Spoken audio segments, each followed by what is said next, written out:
의원 수가 300명으로 늘어났죠. 의원의 특혜와 관련한 얘기 아까 길게 제가 설명드린 대로 말씀을 나눠볼 건데요. 아까 이제 저희가 마무리하는 과정에서 새누리당은 먼저 나가셨고요. 이 상황에서 민주통합당과 통합진보당 또 자유선진당 대변인 자리하고 계셨는데 이분들이 마무리 발언을 못하셨거든요. 그래서 마무리 발언은 하고 또 여러분께 하실 말씀이 있으실 거예요. 이 발언을 하실 기회는 저희가 드려야 되기 때문에 잠깐 세 분을 모시도록 하겠습니다. 들어오셔서 말씀을 해주시겠어요? 지금 이제 벌써 20대 패널들이 앉으셨기 때문에 시민토론단에 앉으실 수도 없고요. 여기 앉으실래요? 아니요. 교대로? 그럼 거기 서서 하시겠습니까? 예. 마이크 다 달고 오셨군요. 아니 이건 안 된다고. 아, 이거 될걸요? 되죠? 됩니까? 예, 됩니다. 됩니다. 지금 들어갑니다. 김진애 의원께서 먼저 말씀하시겠어요? 네. 예. 세 분이 서 계시니까 저도 서 계시죠? 아니, 서 있죠. 네.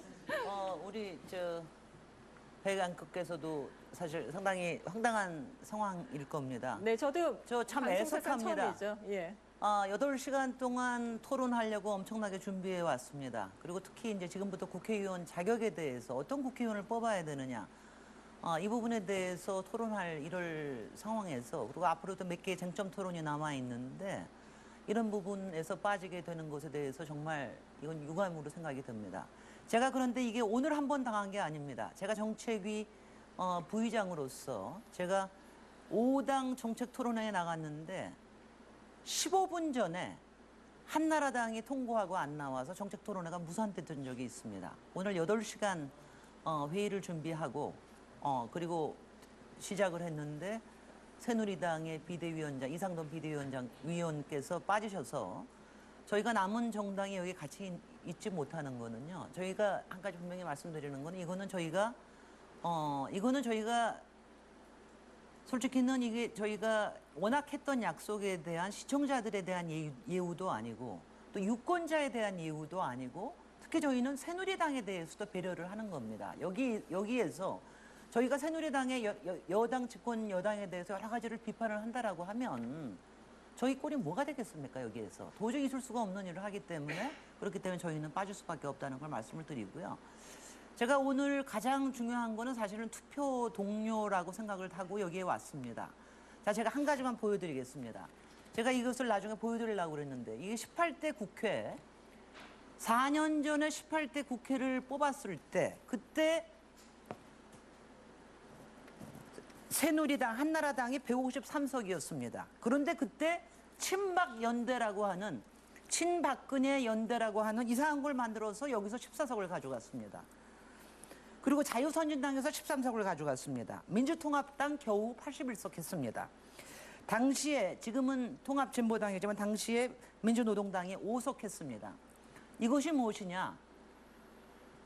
전체 299석 중에서 야당다운 야당이 3분의 1석에도 못 미쳤던 겁니다. 이건 뭐냐? 3분의 1에 못 미쳤다라는 거 하는 거는요. 헌법을 개정할 때 막을 수 없는 것이 3분의 1입니다. 저희 장관들, 우리 강요들 해임 건의안조차 하려고 그러면 3분의 1이 필요합니다. 그거 없이 저희가 지난 4년 동안 이런 불균형한 국회를 운영해 왔던 것입니다. 그렇기 때문에 이명박 정권에서 마치 국회를 마치 이사회, 특히 관선 이사회식으로 했기 때문에 지난 4년 동안 엄청난 고통이 있었다라고 하는 것을 이 자리에서 말씀을 드리면서 제가 오늘 이 자리에서 그러면서 그 와중에 4년 동안 무려 97건의 날치기를 한 것이 바로 새누리당입니다. 제가 말씀드리겠습니다. 그때 이명박 친이계뿐만이 아니라 친박계가 약 40%가 있었는데 친박계가 만약 우리랑 같이 4대강 반대해줬고 하면 절대적으로 이런 재앙사업 막을 수 있었습니다. 친박계 침묵의 죄를 저질렀습니다. 바로 이런 것을 심판을 해야 되는 것이 이번 총선의 분명한 의미라고 생각이 됩니다. 제가 오늘 마지막 말이기 때문에 조금 길게 말씀을 드리나 바로 이때 투표율이 48%에 불과했던 겁니다. 여러분, 이번에는 이런 일을 절대로 만드셔서는 안 됩니다. 투표율을 올려주십시오. 그리고 여러분의 정말 여러분이 원하시는 어떤 사람이 가슴 속에 뜨거운 불을 가지고 있는가, 어떤 사람들이 진정성을 갖고 있는가, 어떤 사람들이 준비된 사람들인가, 어떤 사람들이 신뢰 있게 일을 할 수 있는가. 이거 사람만이 아닙니다. 당도 보셔야 됩니다. 꼭 투표에 참여해 주십시오. 저는 사실 오늘 제 소개를 할 기회가 없었는데요.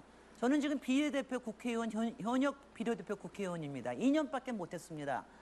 그렇지만 이 국회에 그야말로 정말 엄청난 그 범죄를 보면서 정말 가슴을 치고 한을 품었었습니다. 그렇지만 국회는 정말 신성한 곳입니다. 국회야말로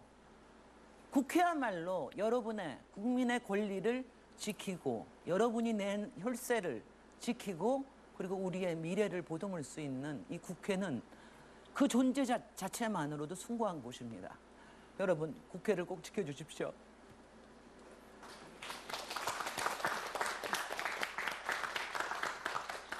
네, 우선은 8시간 그 생방송 토론회 사실은 이전까지 접해보지 못했던 기획이었기 때문에 스스로 굉장히 긴장도 했지만 준비도 많이 하고 나왔고 또 육체적으로 힘들지만 끝내고 나면 보람도 있고 우리 유권자들에게 또 이 자리에 젊은 분들이 많이 오셨는데 특히 젊은 유권자들에게 뭔가 정치가 조금은 더 희망을 주고 그리고 적극적으로 투표에 나서도록 하는 그런 어떤 동기를 부여해주고 싶었습니다. 정치를 하는 사람으로서 정치는 어쨌든 결과에 책임지는 거기 때문에 방송이 이렇게 파행이 되고 또 저희가 이렇게 떠날 수밖에 없게 된 것에 대해서 사과드리고 특히 이 시간까지 잠을 안 주무시고 이 TVN 생방송을 지켜보는 유권자들께 굉장히 죄송합니다. 저도 사실은 예상하지 않았던 돌발 상황이어서 지금 무척이나 당황스러웠습니다. 여러분과 더 사실은 공유하고 싶은 얘기들이 있고 더 여러분의 목소리를 듣고 싶은 얘기들이 있고 그리고 아직은 여러분께 많이 알려지지 않은 그 작은 정당인 통합진보당의 정책과 또 공약을 말씀드리고 싶은 것도 있었습니다. 그런데 이렇게 떠날 수밖에 없게 돼서 굉장히 유감이라는 말씀을 드리고 싶고요. 새누리당이 오늘 토론자를 선정한 것에서부터 저는 잘못됐다고 생각을 합니다. 아까 나오셨던 비대위원 개인께는 전혀 유감이 없습니다. 그분은 제가 평소에 마음속으로 굉장히 존중하고 존경하는 그런 분이었습니다. 근데 한나라당의 과거에 책임이 있는 분도 아니고 새누리당의 미래를 책임질 분도 아닙니다. 그 당에 무려 240명 가까운 지역구 국회의원 후보자가 있습니다. 40명이 넘는 비례대표 후보자가 있습니다. 오늘 이런 자리에 유권자들과 함께 정책과 공약을 검증하고 또 이번 총선의 의미가 무엇인지를 되새겨보는 자리에 그 수많은 후보들 중에서 한 명도 나올 수 없다는 것은 유권자들의 검증을 회피하겠다는 것에 다름 아니고 쟁점 없는 선거, 구도 없는 선거를 치르겠다는 그런 집권당의 또 다른 횡포이자 저는 더 심하게 얘기하자면 선거 방해 행위와 다름 아니라고 생각을 합니다.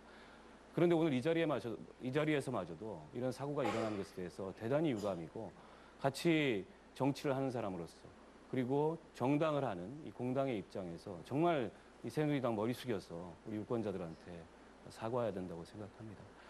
오늘 이 모습이 또 한 번 그 젊은 유권자들에게 정치 불신을 조장하지는 않을까 굉장히 우려스럽습니다. 그렇기 때문에 망설였습니다. 하지만 이 자리에서 대답 없는 메아리처럼 일방적으로 새누리당을 비판하는 것이 전혀 이 토론에 생산적이지 않다는 판단이 들어서 부득이 이 자리를 떠나게 됐습니다. 여러분과 나누지 못한 함께 공유하지 못한 얘기들 우리 총선이 끝난 날까지 그리고 총선이 끝난 이후라도 충실하게 나눌 수 있도록 좀 노력하겠습니다. 죄송하고 감사합니다. 네, 문정인 대변인 말씀하시죠.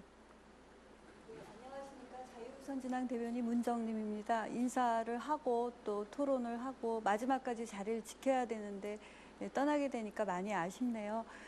이쪽에 젊은 층에서 아까 질문이 있었던 것 같은데요. 아까 답변을 드리기로 하고 시간이 안 돼서 그분이 못 드려서. 이동하셨어요. 이 아래로. 김영욱 그러신가요? 님이 질문하신 예, 거에 예, 답변하시려고 그랬죠? 예, 예. 소상공인에 대한 지원 아마 물어보셨던 것 같아요. 그래서 소상공인에 대한 우리 자유선진당에 대한 대책은 소상공인이 이제 대출을 하는 경우가 많습니다. 그래서 창업자금 대출이랄지 정책자금이 필요한데 그게 뭐 4,280억 원인가 뭐 그런 정도로 알고 있습니다. 근데 그게 워낙 그 액수가 제한적이고 신청하시는 분이 많아서 하루면 바로 고갈된다고 들었습니다. 그래서 저희 자유선진당은 한 5배 정도는 늘려야 된다 이렇게 정책 마련을 해놨고요. 사실은 그거를 몇 배까지 늘려야 되나 사실 제한은 없을 것 같습니다. 근데 이제 재원 마련 부분에서 일단 그런 부분을 얘기를 했었고요.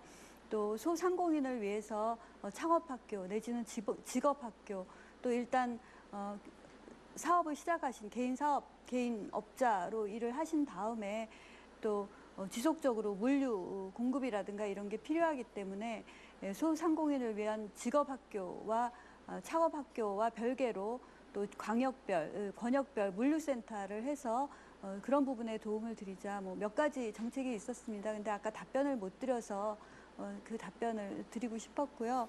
예, 오늘 뭐 제가 좋아하는 멘토 같은 백지연 앵커의 끝장 토론에 나와서 또 국내 최초 8시간 밤샘 방송을 한다고 돼 있었습니다. 그래서 처음 섭외를 받았을 때는 굉장히 시간적으로도 부담이 되고 해서 저뿐만 아니라 다른 누구에게도 이렇게 권유를 하기가 어려운 상황이었습니다. 근데 일단 나와서 여러분들을 뵈니까 너무 반가웠고 보람이 있었습니다. 그래서 4시간이 어떻게 가는지도 모르게 갔습니다.